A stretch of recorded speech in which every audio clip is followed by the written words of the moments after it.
UNSC में चीन की दादागिरी खत्म। रूस अकेले देगा भारत को वीटो। भारत का चुकाएगा कर्ज रूस। नमस्कार दोस्तों, यूएनएससी के इंटरनेशनल मंच पर जिस तरह से चीन की दादागिरी हुई थी अब वो खत्म हो चुकी है। आपको बता दें, चीन छोटे छोटे देशों को तबाह करने के लिए जाना जाता है। हाल ही में आपने देखा होगा श्रीलंका का हाल और अब पाकिस्तान की हालत तो देख ही रहे होंगे। जी हाँ दोस्तों, कितनी बद से बदतर हो जा रही है इनकी स्थिति पाकिस्तान की, और इसके पीछे सब चीन का इन्वेस्टमेंट है। लेकिन ये सब चीन इसलिए करता है क्योंकि चीन के पास वीटो है और वह छोटे छोटे देश को अपने जाल में फंसाकर अपने वीटो की वजह से मजा लेता है। लेकिन अब यूएनएससी में उसकी दादागिरी खत्म हो गई है। जो चीन भारत को आंख दिखाता था, भारत परमानेंट मेंबर नहीं है, लेकिन भारत की तरफ से रूस हमेशा यूएनएससी में साथ देता आया है। आपको बता दें, भारत जो कहता है वो रूस के लिए करता है क्योंकि रूस भी मानता है कि भारत उसका सच्चा दोस्त है। दोस्तों, आपने देखा होगा कि रूस युद्ध में भारत ही एक ऐसा मात्र देश था जिसने रूस की आर्थिक स्थिति को डूबने नहीं दिया, और रूस ने भारत से तेल और कई बड़ी चीज़ों को खरीदता रहा जिससे रूस की आर्थिक स्थिति बनी रहे। भारत ने उसे पैसे भी दिए थे। इन सब के बीच रूस ने 5 देशों को मना लिया है भारत को वीटो दिलाने में, और यूएनएससी में कैसे चीन की दादागिरी खत्म हुई, ये तमाम बातें हम आपको विस्तार में बताएंगे। तो दोस्तों, इस वक्त एक ऐसी स्थिति खड़ी हो गई है जब यूएनएससी में वीटो दिलाने के लिए दुनिया के कई देश भारत का समर्थन कर रहे हैं, लेकिन हर बार चीन की वजह से भारत कुछ कदम दूर रह जाता है। तो दोस्तों, भारत आज 8 बार यूएनएससी का स्थायी सदस्य बन चुका है, लेकिन इस बार 5 शक्तिशाली देश भारत को वीटो पावर दिलाने के लिए एक साथ हो गए हैं। इन 5 महाशक्तियों में भारत को P5 कंट्रीज के में खुला समर्थन कर दिया गया है। प्रधानमंत्री मोदी के सफल प्रयास के परिणाम अब भारत का मिलने वाला है। जब भारत के पास वीटो पावर होगी तो दोस्तों, ब्रिटेन की बात करें तो यूएनएससी में ब्रिटेन भारत को दिलाने के लिए पूरी समर्थन कर रहा है, और जब से ब्रिटेन कमान ऋषि सुनक ने संभाली है तब से उन्हें कई ऐसे अहम फैसले लिए हैं जो भारत के विकास के लिए महत्वपूर्ण है।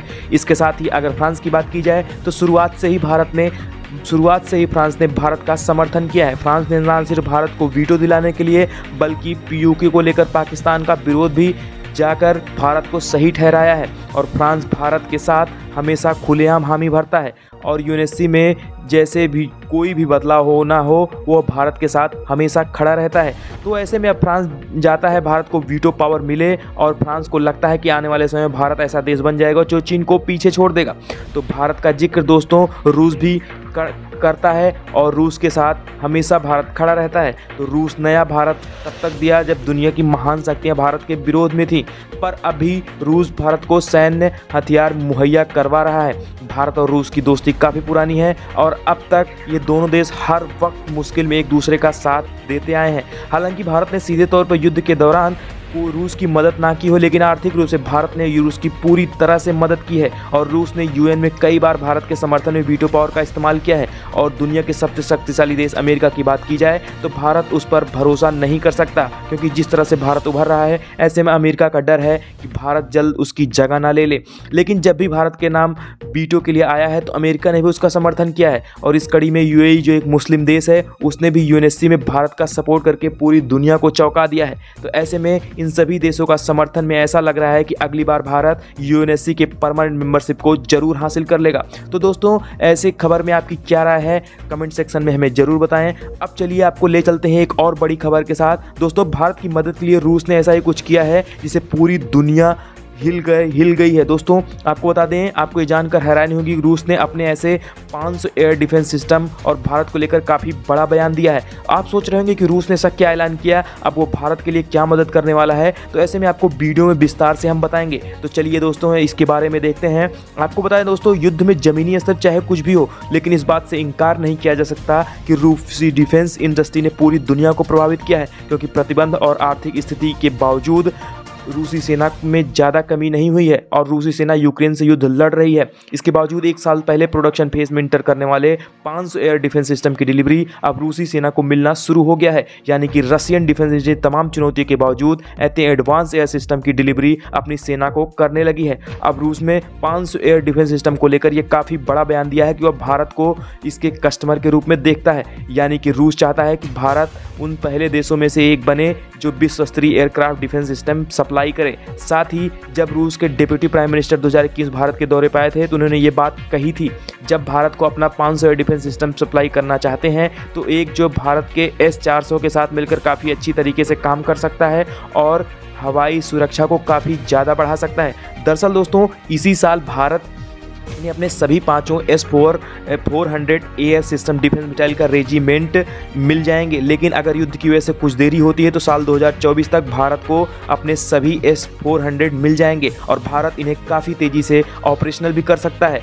तो ऐसे में भारत की तरफ से आगे बढ़ता है और भारत की हवाई सुरक्षा को काफ़ी ज़्यादा बढ़ावा दे मिल सकता है। तो ऐसे में आप सोच रहे होंगे कि S-500 और S-400 कितना अलग है एक दूसरे से, तो अगर भारत इसे खरीदना है तो भारत को क्या फ़ायदा होगा। तो आपको बता दें दोस्तों, S-500 और S-400 के मुकाबले काफ़ी ज़्यादा एडवांस है, ना कि इसकी रेंज में बल्कि ट्रैकिंग के मामले में भी S-500 का कोई जवाब नहीं है, क्योंकि इसके अंदर बिल्कुल नई मिसाइल का इस्तेमाल किया गया है जो कि टैंक के बैलिस्टिक मिसाइल और दूसरे टारगेट को 600 किलोमीटर दूर तक तबाह कर सकता है। साथ ही इसमें टेस्ट के दौरान 100% सटीकता के दौरान 486 किलोमीटर की दूरी पर मौजूद एक टारगेट को तबाह कर दिया था। इसके अलावा सिस्टम की 5वीं पीढ़ी के फाइटर विमानों को भी तबाह करने में S-400 से ज़्यादा ताकतवर है, यानी कि चाइना के KJ-20 फाइटर जेट से भी आगे जो है इसका बहुत आगे हाथ है। साथ ही 500 की ट्रैकिंग कैपेबिलिटी से 400 से काफ़ी सुपीरियर भी है, जिसका यह मतलब है कि ये सिस्टम एक बार में 20 बैलिस्टिक मिसाइल को ट्रेस कर सकता है,